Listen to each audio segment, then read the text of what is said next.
My siblings emptied Mom's bank accounts while I cared for her nonstop. Let the saint cover the bills. They laughed on a call I overheard, sure I'd get nothing, forgetting the power of attorney and the secret account Mom set up for me years ago, which now holds. Can you imagine pouring every ounce of your being into caring for your dying mother, sacrificing everything, only to hear your own sister sneer, "Let the saint pay the bills now"? My world didn't just shatter in that moment, it absolutely exploded. It was a betrayal so deep, so cold, it still sends shivers down my spine. And that saint? That was me. For the past 8 months, Saint felt more like sleep-deprived zombie. Not a single night had I slept more than 3 consecutive hours. That's how long it had been since Mom's diagnosis, since I moved back home, becoming her full-time caregiver. My siblings, Lily and Jonas, had promised to help. Their version of help? Occasional Venmo transfers and emoji-filled texts asking, "How's Mom doing? Did you get my transfer?" Lily had texted earlier today. $200 for groceries. Tell Mom I love her. I just stared at my phone, the crisp white of the $1,800 pharmacy bill on the kitchen counter burning a hole in my vision. Got it. Thanks, I typed back, adding a heart emoji because, well, that's what good sisters do, right? The kind who never ask for anything in return. Then the baby monitor crackled again. Mom was supposed to be sleeping, but I could hear multiple voices from her room. Hushed. Conspiratorial. She's such a martyr. Always has been. That was Lily. Her voice, like poisoned honey. Remember when she gave up that scholarship to community college because Mom had the flu? Classic Savannah. Jonas chuckled, a smug, low sound that grated on my nerves. Then, the words that turned my blood to ice. Hey, did you move the last bit from the savings account? My heart stopped. Dead. A cold dread seeped into my bones.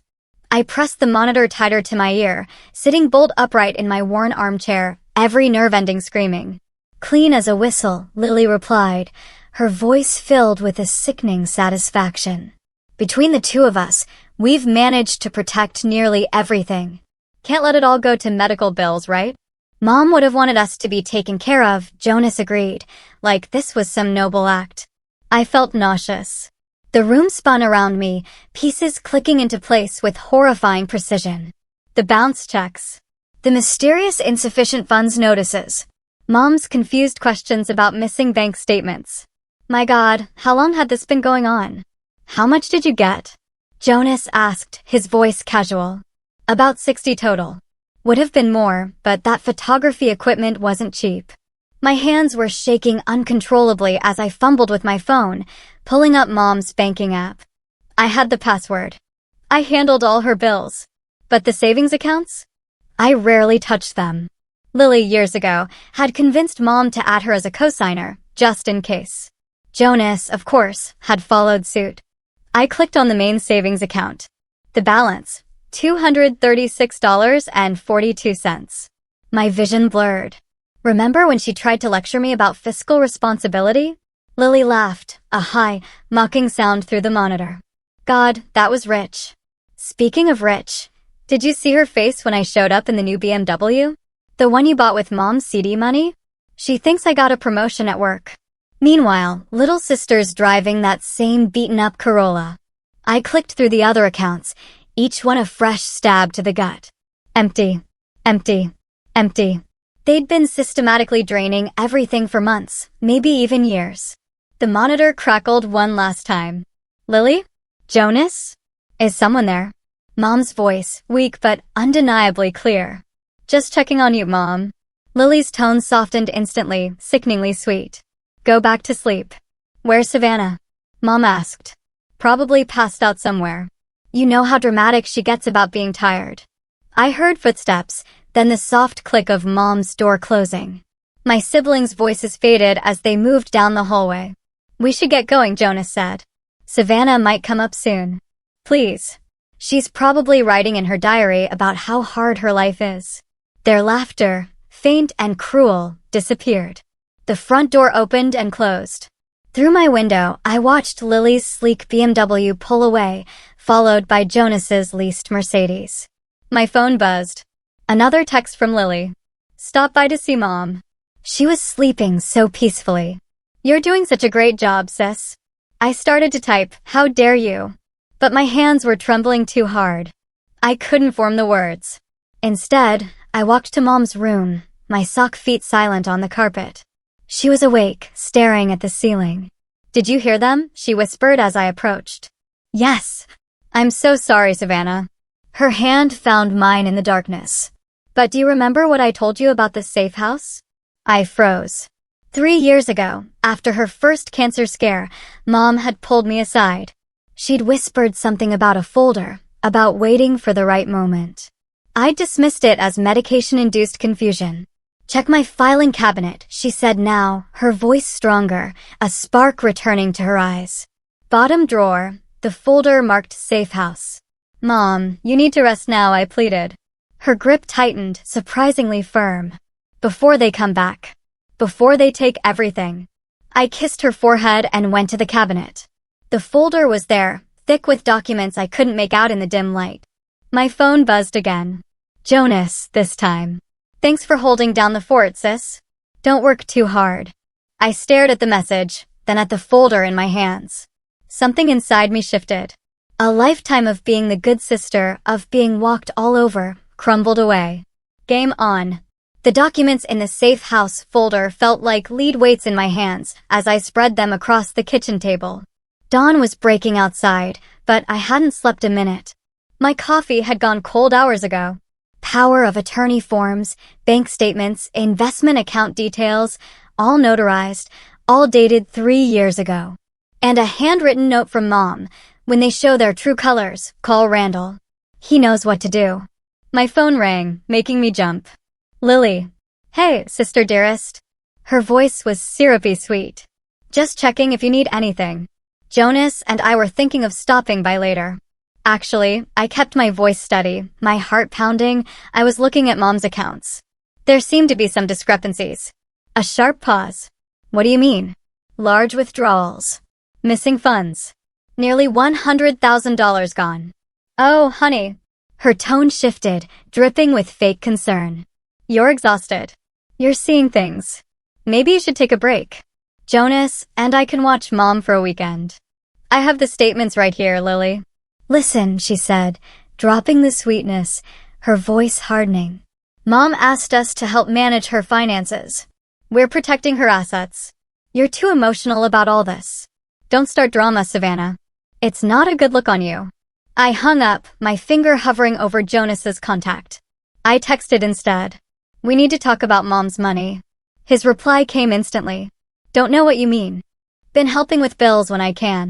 Maybe you need some rest." Same script, different actor. My hands shook as I opened the final document from the folder.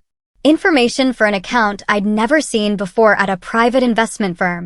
Below the account number was a post-it note in Mom's precise handwriting for my daughter who sees clearly. The phone rang again. Unknown number.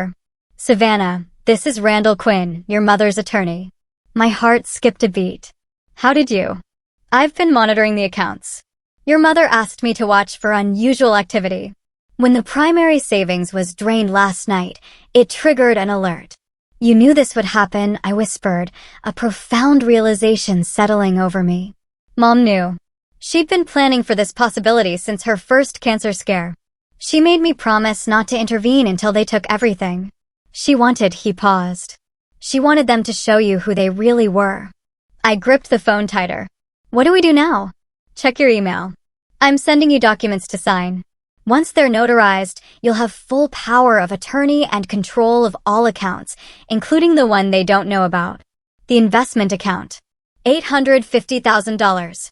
Your mother's been quietly funding it for decades. Lily and Jonas have no idea it exists." My legs went weak beneath me. I sank into a chair. "There's more," Randall continued.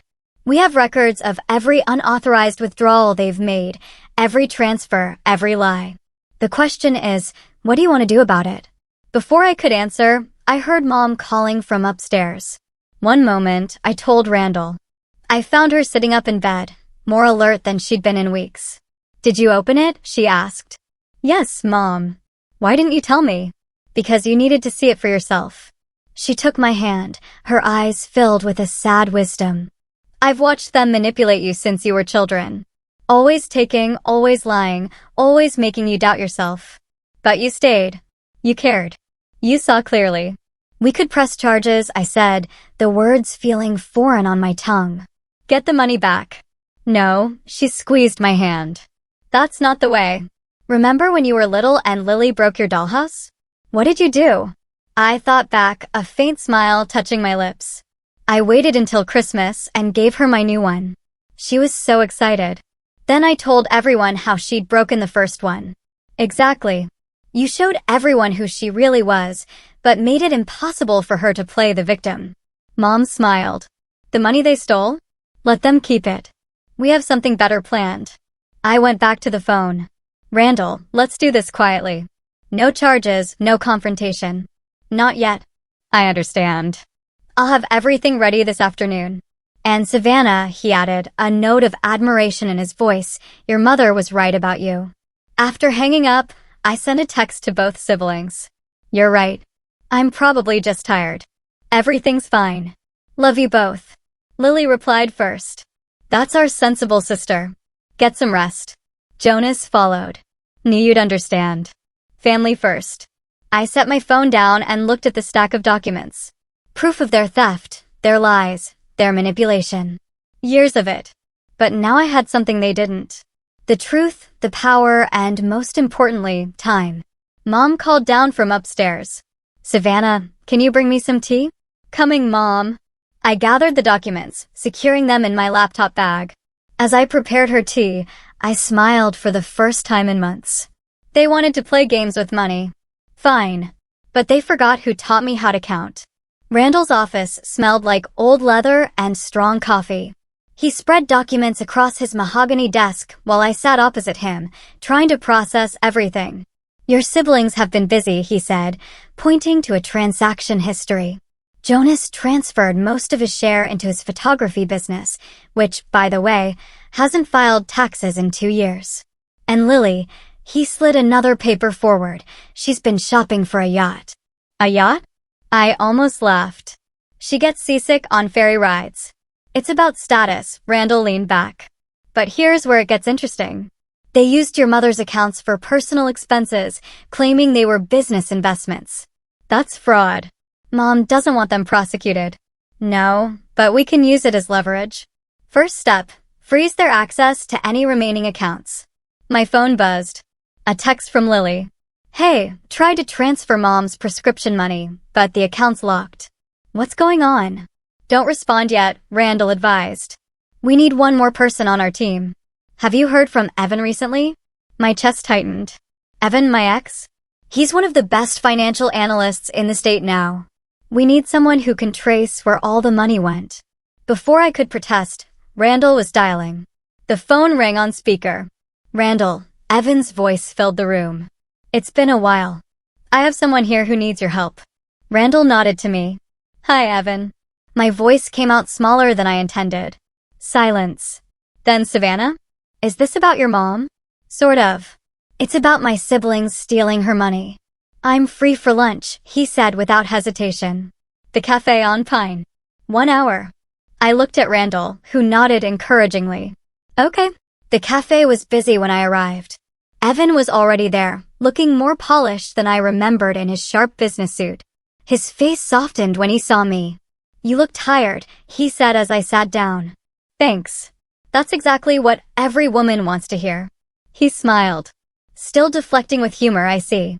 Then his expression turned serious. Tell me everything. I did. The baby monitor revelation. The empty accounts. Mom's secret planning. Evan took notes on his tablet, asking occasional questions about dates and amounts. Your sister's yacht, he whistled. That's going to be easy to trace. And Jonas's photography business is a joke. He's been writing off personal expenses as business costs. Can you help? Already am. He turned his tablet toward me. I flagged their accounts for potential fraud. Any major purchases will trigger an automatic review. And that yacht? He smiled. The dealer just got an anonymous tip about checking their financing very carefully. My phone buzzed again. Jonas, this time. Something wrong with my business account. Did you say anything to the bank? They're getting nervous, Evan observed. Good. Let them sweat. I don't want to destroy them, I said. I just want justice. Consequences. Evan reached across the table, his hand stopping just short of mine. You were always too forgiving. Remember when Lily borrowed your car and crashed it? You helped her hide it from your parents. I was stupid. You were kind. There's a difference. He pulled back. But kindness doesn't mean being a doormat. My phone rang. Randall. The investment account is active, he said when I answered. $1.85 million. Now under your complete control. Your mother just signed the final papers. Evan, hearing this, started typing on his tablet. I'm looking at it now. It's been growing for 20 years. Your mom was a financial genius. She was an accountant, I said, my voice thick with emotion, before she got sick. She was preparing for this exact moment, Randall added. The question is, what's our next move? I thought about Lily's BMW bought with Mom's CD money. About Jonas's leased Mercedes and his tax-evading business. About all the nights I'd stayed awake with Mom while they were out spending her money. We let them keep what they stole, I said finally, the words firm, resolute. But we make sure they can never touch another penny. How? Evan asked. By using their own greed against them. Randall, can you draft new trust documents? Make it look like Mom's planning to divide everything equally. Of course. But why? Because my siblings don't know about the investment account.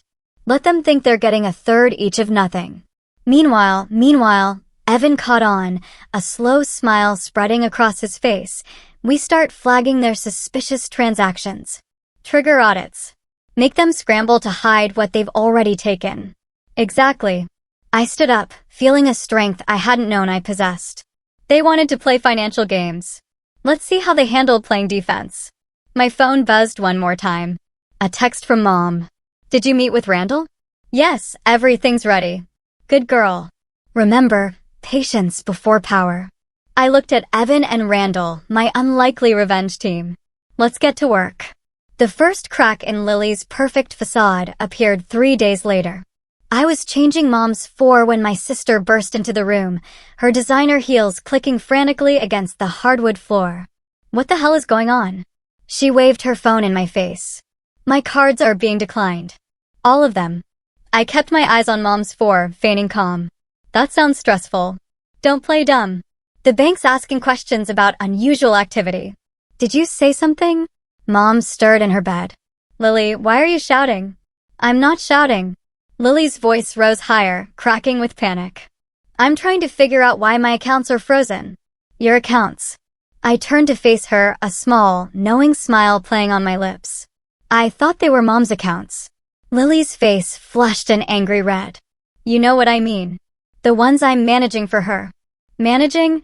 Mom's voice was quiet, but clear, a tremor of steel beneath the weakness. The room went silent.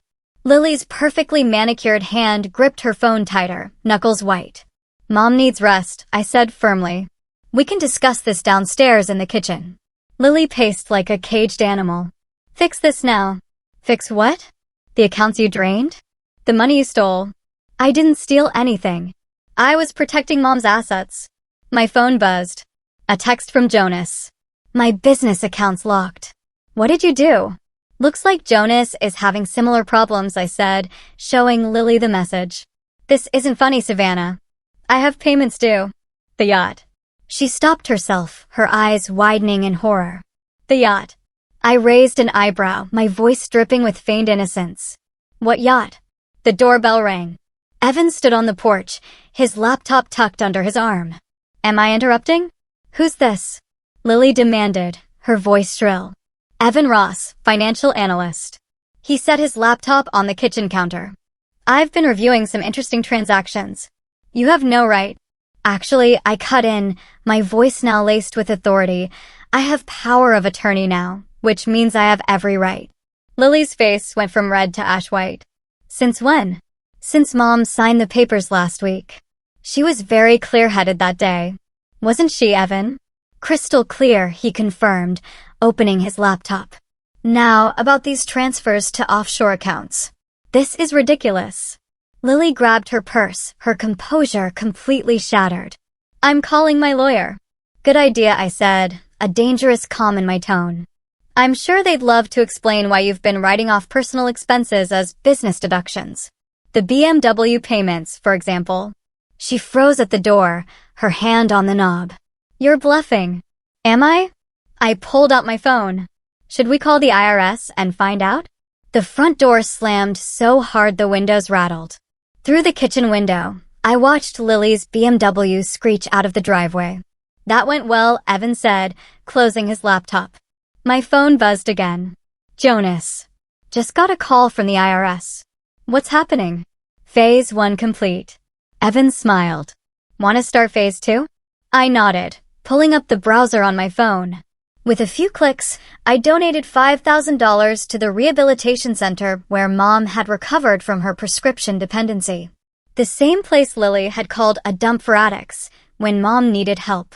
Anonymous donation? Evan asked. For now. But soon everyone will know exactly where Mom's money is going and where it isn't. Upstairs, Mom called out.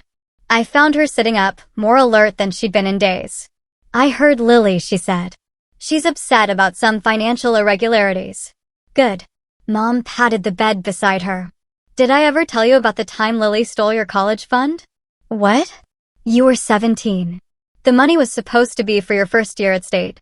She convinced me she needed it for her wedding. Said she'd pay it back. Mom's laugh turned into a cough. She never did. Is that why you started the secret account? Partly. I knew someday they'd try to take everything. I just had to wait until they showed their true colors.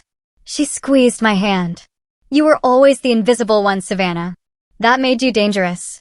My phone buzzed one more time. A text from Lily to both Jonas and me. Family meeting tomorrow. This ends now. I showed Mom the message. She smiled. Perfect. Time for the next move, which is, let them think they've cornered you. Let them make demands. Her eyes sparkled with a clarity I hadn't seen in months. Then show them exactly who they're dealing with. I texted back. Sure. Mom's room. 2 p.m. You're enjoying this? Evan observed. No, I said, but I couldn't help smiling. Well, maybe a little. From upstairs, Mom called down. Savannah, bring my old accounting files when you come up. The ones marked Family Trust. I looked at Evan. Ready for tomorrow? He nodded, a glint in his eye. The question is, are they?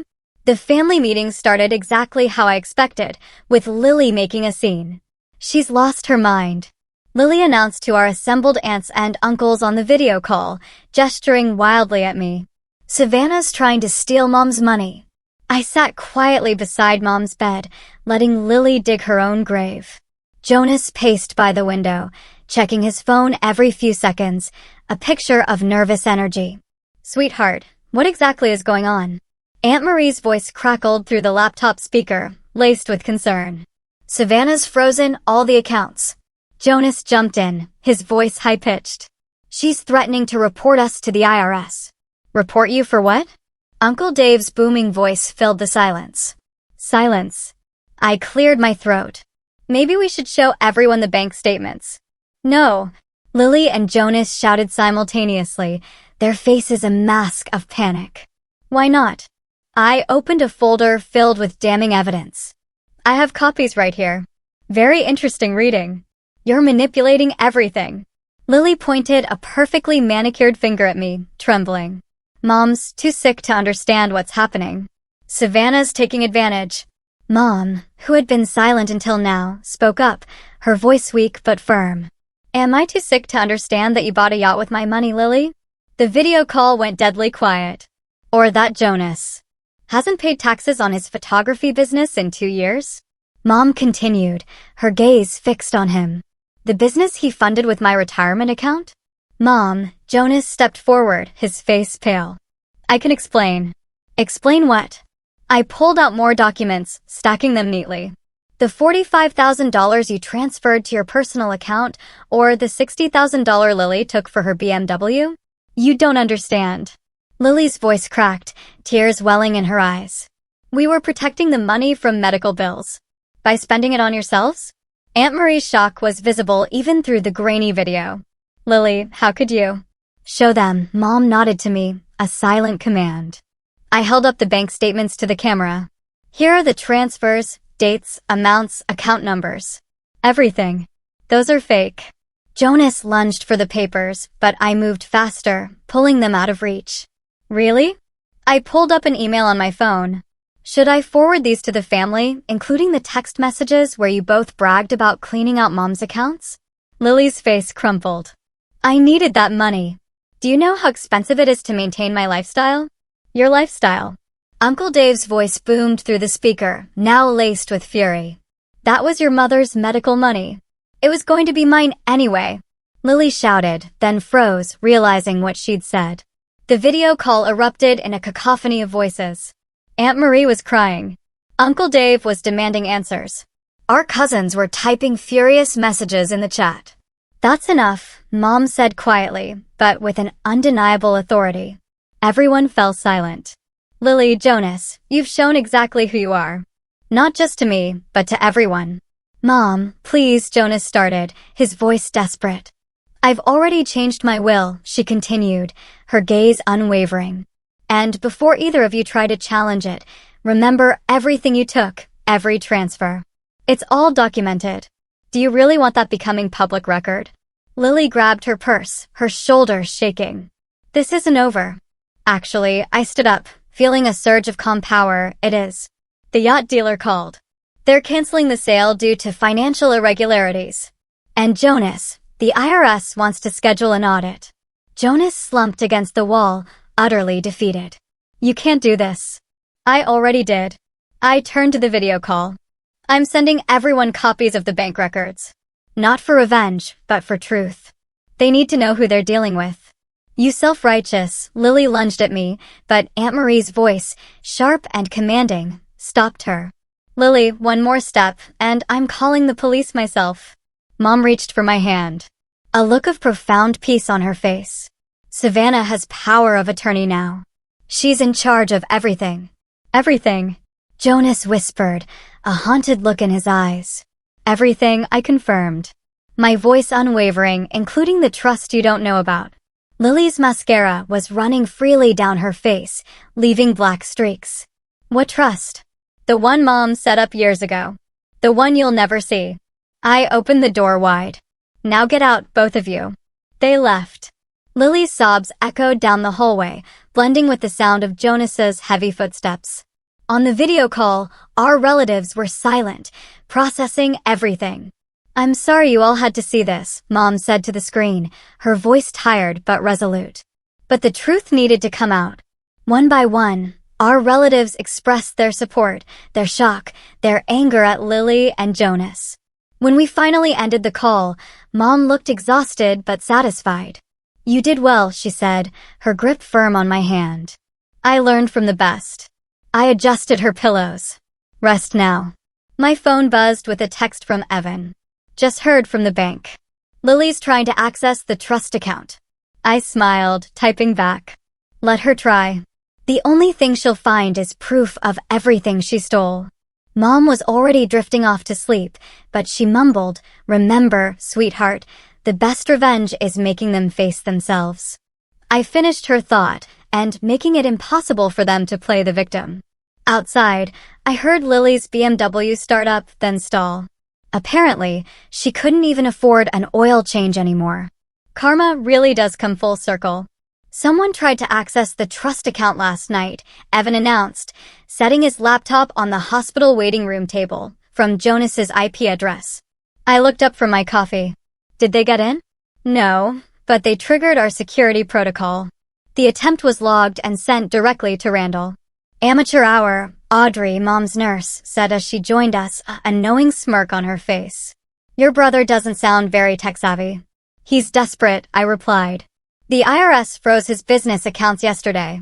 My phone buzzed. Jonas. We need to talk. Now. Don't respond, Evan advised. But another message came through. Jonas. I have emails from Mom about the trust. Either we meet, or everyone sees them. I showed Evan the messages. He frowned. It's a bluff, maybe, but I want to hear what he has to say. I stood up. The hospital cafeteria was nearly empty when Jonas arrived.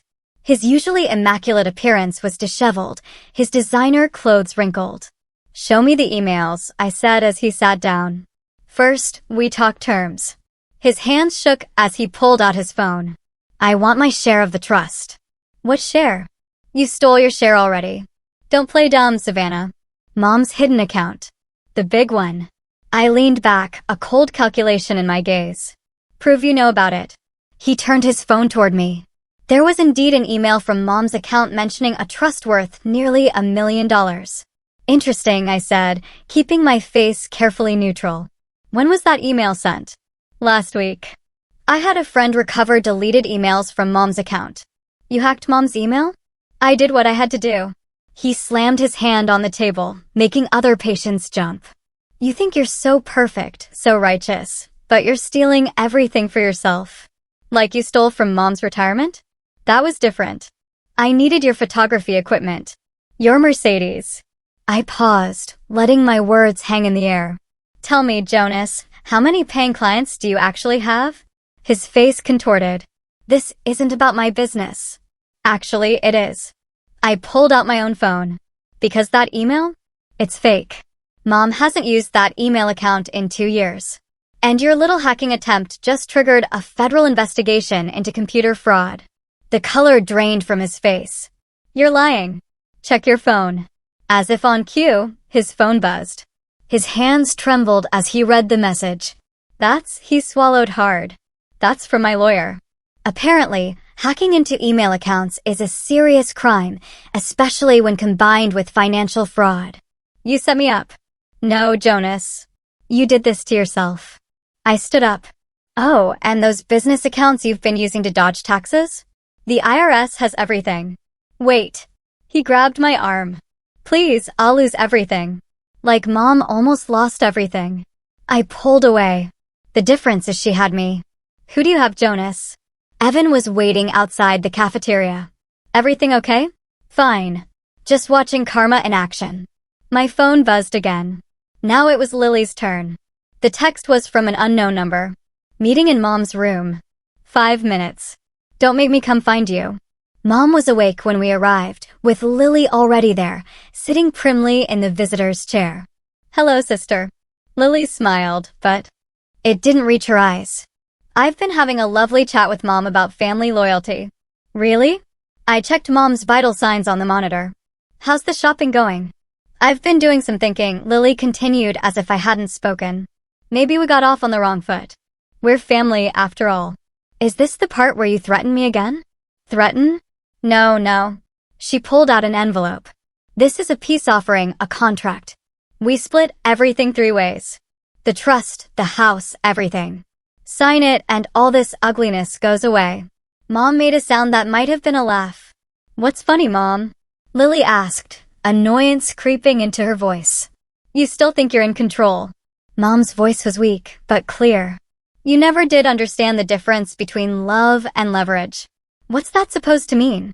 I took the envelope from Lily's hand and tore it in half, letting the pieces flutter to the floor. "It means no. You'll regret this." Lily stood up, her designer dress rustling. "Both of you. Like we regret trusting you." I stepped closer. "Or like you'll regret the tax audit that's coming." She froze at the door. "What audit?" "The one triggered by your yacht application. Turns out your income doesn't match your spending. Funny how that works." After she stormed out, Mom reached for my hand. "You got a letter today?" she whispered. "In my drawer." I found the envelope, opened it, and read aloud. "Make sure they understand the difference between love and leverage." I looked at Mom. "When did you write this?" "Years ago, when I first suspected what they might do," she smiled. "I knew you'd understand when the time came." Outside, we heard Lily's BMW trying and failing to start again. Some lessons, it seems, are more expensive than others. Mom died on a Tuesday morning, peaceful in her sleep. I was holding her hand. Lily and Jonas arrived 20 minutes too late. Their faces a sickening mix of grief and raw calculation. "We need to discuss arrangements," Lily said, not even waiting for the nurse to finish disconnecting the monitors.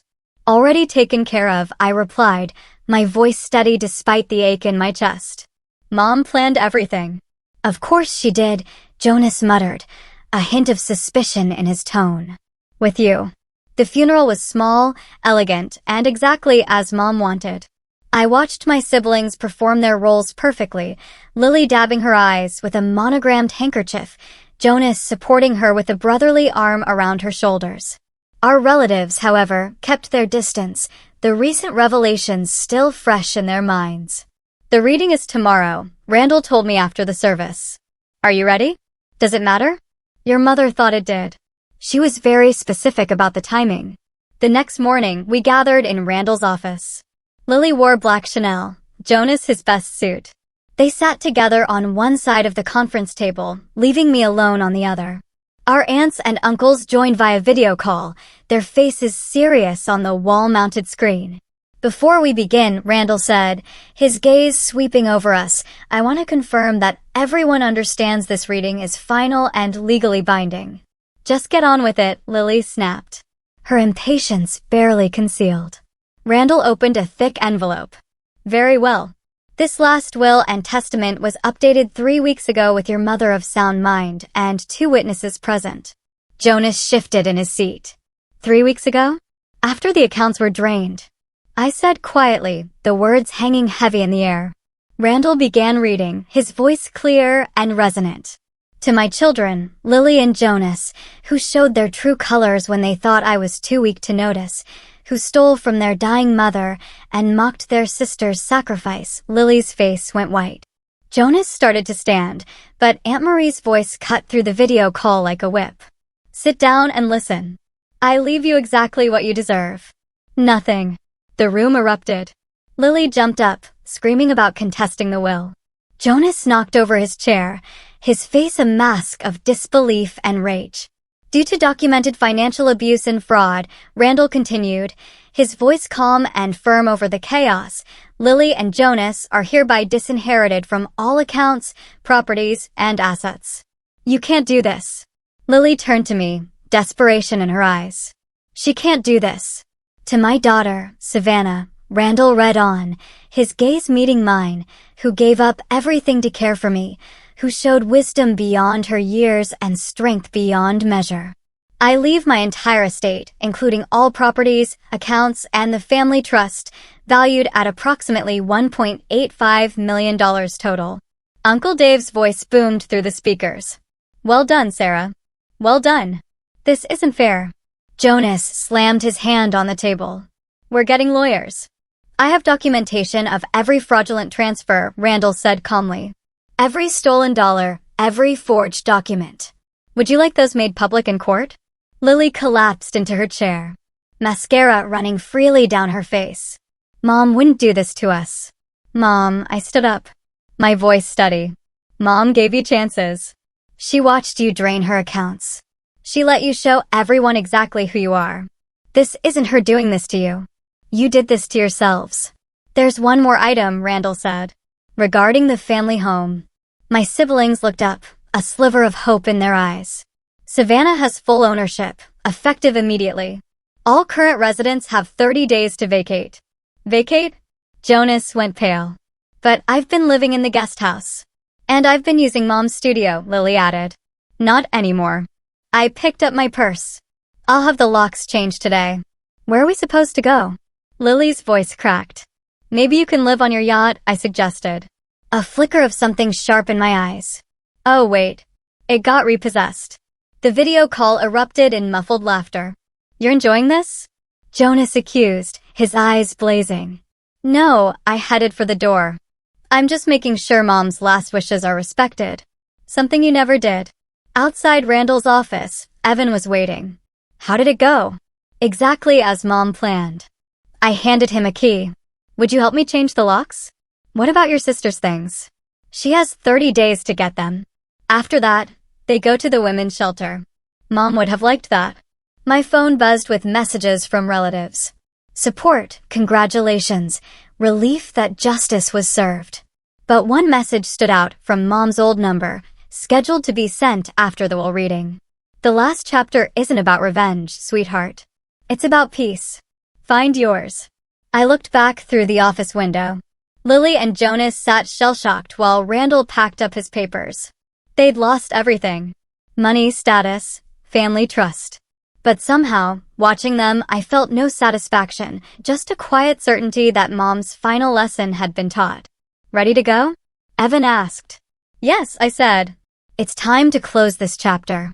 Behind us, I heard Lily's voice crack. What are we supposed to do now? For the first time in years, that wasn't my problem to solve. The last box from Mom's bedroom felt heavier than the others. Inside, beneath old photos and faded letters, I found her favorite scarf, the soft blue one she wore to my college graduation, the only one she'd attended. My phone buzzed. A text from Jonas.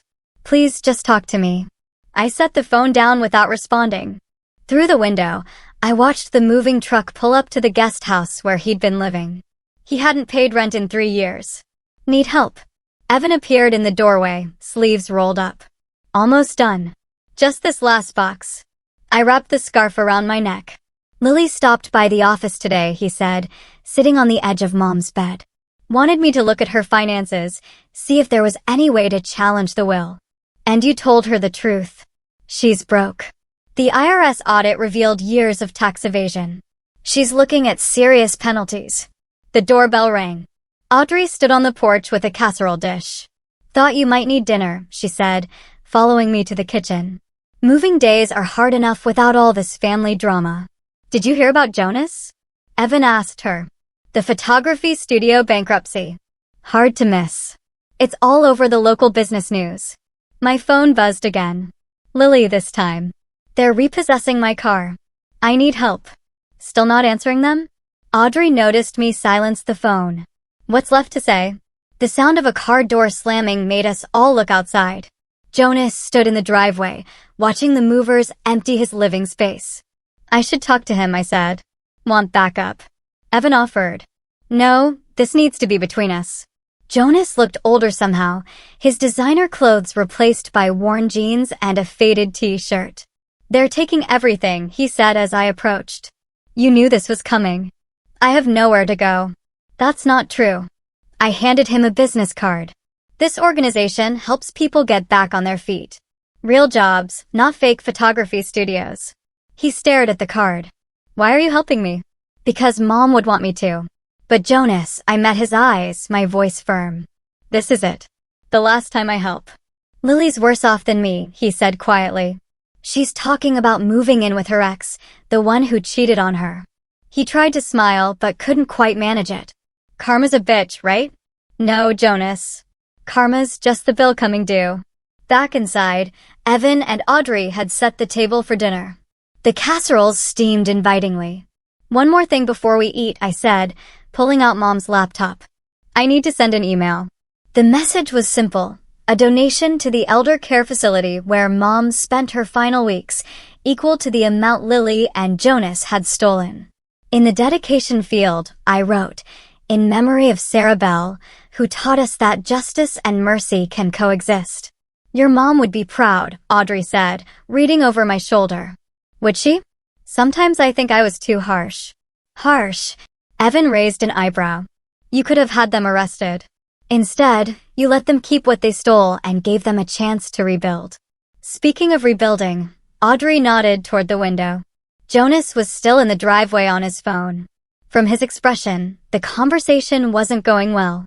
Lily, I'm guessing. Probably. Evan agreed. I heard she's been calling everyone for money. Let her call. I closed the laptop. Some lessons have to hurt to matter. My phone buzzed one final time. A message from Randall. Your mother left one last thing. Come by tomorrow. Want company? Evan asked. No, I touched Mom's scarf. I think I know what it is. We ate dinner together, talking about everything except family. Outside, the moving truck pulled away, leaving Jonas standing alone in the growing darkness. He looked up at the house once, then walked to his car. Not the Mercedes anymore, just a basic sedan. You know what Mom used to say about revenge? I asked as he drove away. What's that?